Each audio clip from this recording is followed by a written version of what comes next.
عبداللہ سے روایت انہوں نے فرمایا، گویا کہ میں رسول اللہ صلی اللہ علیہ وسلم کی طرف دیکھ رہا ہوں اس حال میں کہ آپ کسی ایک نبی کا واقعہ بیان کر رہے تھے جن کو ان کی قوم نے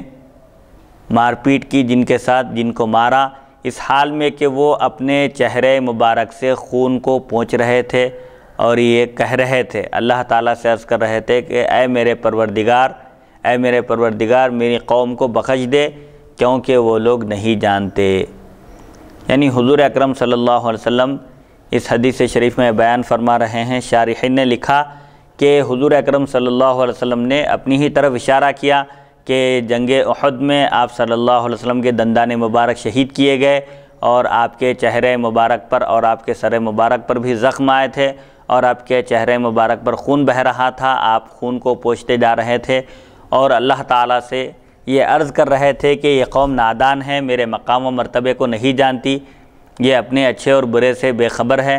لہٰذا تو ان کو بخش دے، نادانی کی حالت میں یہ لوگ ایسا کام کر رہے ہیں۔ اور بعض شارحین فرماتے ہیں کہ حضور اکرم صلی اللہ علیہ وسلم نے اس حدیث شریف میں حضرت نوح علیہ السلام کی طرف اشارہ کیا کہ آپ کی قوم نے آپ کو ضرب و زدن کیا۔ یہ قوموں کا شروع سے طریقہ رہا ہے کہ جب کبھی کسی نبی نے تبلیغ کی، دین کی دعوت دی، اللہ کی وحدانیت کا پیغام پہنچایا، قوم ان کی دشمن بن گئی اور ان کو ایذا پہنچانے کے درپے ہو گئی۔ چنانچہ بعض شارحین فرماتے ہیں کہ یہاں پر حضرت نوح علیہ السلام کا ذکر ہے، اور بعض شارحین کہتے ہیں کہ خود حضور اکرم صلی اللہ علیہ وسلم کی ذات گرامی مراد ہے۔ جنگ احد میں آپ کے دندان مبارک شہید کر دیے گئے، آپ کو زخم آیا اور آپ صلی اللہ علیہ وسلم کے چہرے مبارک پر خون بہنے لگا، آپ صلی اللہ علیہ وسلم خون کو پونچھتے جاتے تھے اور اللہ تعالیٰ سے یہ درخواست کرتے تھے، یہ التجا کرتے تھے کہ اس قوم کو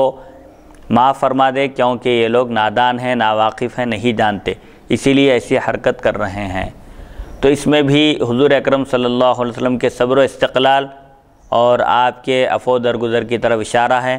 کہ آپ کا مقام و مرتبہ اتنا بلند ہے کہ قوم نے آپ کو مسلسل ایذا پہنچائی، تکلیف پہنچائی، اس کے باوجود آپ نے ان کی ہلاکت کی دعا نہیں کی بلکہ ہدایت کی آپ نے دعا کی، جیسا کہ بعض احادیث شریفہ میں وارد ہے، اللہم اہدی قومی فانہم لا یعلمون کے بھی الفاظ غالباً وارد ہیں۔ حضور اکرم صلی اللہ علیہ وسلم نے ہدایت کی، ان کے حق میں دعا فرمائی۔ حدیث